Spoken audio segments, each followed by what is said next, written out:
চলছে তাণ্ডব সিনেমার শুটিং। ছবিটির ৭০% শুটিং ইতিমধ্যে সম্পন্ন হয়েছে। নির্মাতা রায়হান রাফি জানালেন, তুফানের তুলনায় এবার অনেক বেশি চ্যালেঞ্জ নিয়ে কাজ করছেন তিনি।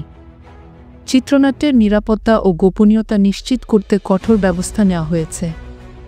শুটিং ইউনিটে মোবাইল নিষিদ্ধ সহ বহিরাগতদের প্রবেশেও রয়েছে কড়াকড়ি। তবুও সিনেমাটি ঘিরে কিছু তথ্য ফাঁস হয়ে যাচ্ছে। যেমন জানা গেছে, শাকিবের বিপরীতে এবার পর্দায় আসছেন জনপ্রিয় অভিনেত্রী সাবিলা নূর। সবচেয়ে বড় চমক হল, তাণ্ডব সিনেমায় থাকছেন ২১ পদকপ্রাপ্ত বরেণ্য অভিনেতা ও নির্মাতা আফজাল হোসেন। এই সিনেমার মাধ্যমে প্রথমবারের মতো শাকিব খানের সঙ্গে স্ক্রিন শেয়ার করছেন তিনি। পুলিশের স্পেশাল ফোর্স সোয়াটের প্রধানের ভূমিকায় দেখা যাবে তাকে। রাজধানীর এফডিসি ছাড়াও রাজশাহীর বিভিন্ন লোকেশনে শুটিং করছেন শিল্পীরা। সিনেমাটিতে বিদেশি ফাইট ডিরেক্টর ও টেকনিশিয়ানদের যুক্ত করা হয়েছে বলে জানিয়েছেন নির্মাতা রাফি। তিনি বলেন, এখনই কিছু বলতে চাই না, আগে কাজটা শেষ হোক। অনেক চমক থাকছে সিনেমাটিতে।